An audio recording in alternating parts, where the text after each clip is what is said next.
बीवी का शौहर को हमबिस्तरी से रोकना। हदीस में है कि जो बीवी अपने शौहर को हमबिस्तरी करने से इनकार करे इस पर रात भर लानत बरसती है।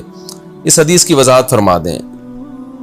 नीज अगर शौहर, ये थोड़ा हया के खिलाफ मसला है, शौहर कोई ऐसा तरीका इस्तेमाल करता है ना हमबिस्तरी का जिससे औलाद नहीं होती, तो क्या बीवी को इसे मना करना चाहिए या नहीं करना चाहिए?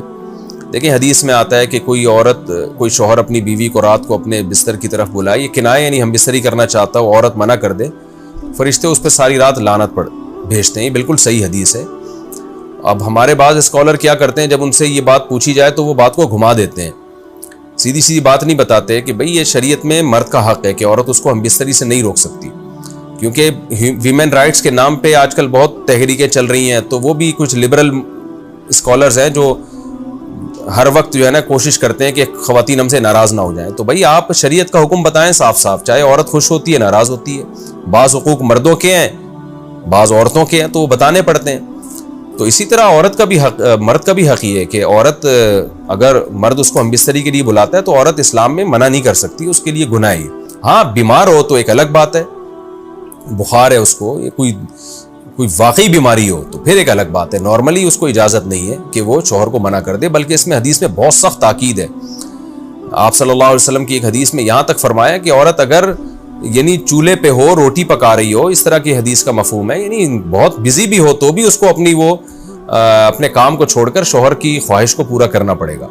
और ये नेचर के भी मुताबिक है, क्योंकि मर्द में जब ये सेक्स की ख्वाहिश पैदा होती है और उसको कुचला जाए तो मर्द बहुत ज़्यादा डिस्टर्ब होता है। ख़वातीन इसमें अपने आप को मर्दों जैसा समझती हैं, वो समझती हैं हमारा इसमें वही हक है जो मर्द का हक है। भाई अल्लाह ने दोनों की डिज़ायर्स में ज़मीन आसमान का फ़र्क रखा है, तो मर्द को बहुत ज़्यादा नुकसान होता है इससे, वो बहुत ज़्यादा मेंटली डिस्टर्ब होता है इससे, क्योंकि अल्लाह ने ये डिज़ायर्स औरत की निस्बत मर्द में बहुत ज़्यादा रखी है, थोड़ी ज़्यादा नहीं बहुत ज़्यादा रखी है। तो मेडिकली ये बात साबित हो चुकी है। तो दूसरा, एक तो मेंटली बहुत ज़्यादा डिस्टर्ब होता है वो, दूसरी बात यह कि फिर उसके गुनाह की तरफ तवज्जो जाएगी, वो हराम कामों की तरफ जाएगा। तो इसलिए औरत को इस बारे में मर्द का साथ देना चाहिए। यहाँ फ़ौरन बाज़ ख़वातीन ये सवाल पूछती है कि अच्छा अगर औरत के दिल में ख्वाहिश हो और मर्द वो ख्वाहिश पूरी ना करे तो क्या मर्द पे भी लानत होती है? तो उसका सीधा सीधा जवाब ये कि नहीं, मर्द पे लानत नहीं होती। उसकी वजह यह है, दो और दो चार की तरह मैं साफ बात करूंगा। वजह उसकी यह है कि औरत के लिए मर्द की इस ख्वाहिश को पूरा करने में औरत की कोई एनर्जी नहीं इस्तेमाल हो रही, जबकि अगर मर्द का मूड ना हो और औरत का मूड हो तो फिर मर्द अपने आप को प्रिपेयर नहीं कर सकता, इसके लिए बहुत तकल्लुफ करना पड़ेगा उसको।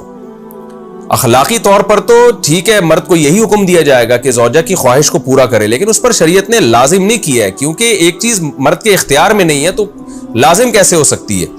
यानी एक आदमी का वो जहनी तौर पर तैयार ही नहीं है उसके लिए, तो मर्द के लिए तो जब तक जहनी तौर पर तैयार ना हो ये अमल कर नहीं सकता, जबकि औरत कर सकती है। तो एनर्जी जो इस्तेमाल होती है ना इसमें बहुत ज्यादा, वो तो मर्द की एनर्जी यूज होती है। तो शरीयत उसको कैसे पाबंद बना सकती है कि उसके जहनी तौर पर वो मेंटली तैयार से यानी एक अमल कर सकता है? तो ये जुल्म होता है उसके ऊपर कि वो मेंटली तैयार नहीं है और उसको शरीयत कहे कि अगर बीवी आपसे मुतालबा कर रही है और आप मुतालबा पूरा नहीं करोगे तो आप पर लानत होगी। तो वो उस लानत से बचने के लिए अपने आप को मेंटली कैसे तैयार करेगा? बाज़ दफ़ा तैयार कर लेता है, बाज़ दफ़ा नहीं हो पाता। इसका तो दिमाग से बहुत गहरा ताल्लुक है। तो इसलिए मर्द के लिए तो शरीयत ने हुक्म यह किया है कि 4 महीने में कम से कम एक दफ़ा उस पर लाजिम है कि वो अपनी ज़ौजा की ख्वाहिश को पूरा करे।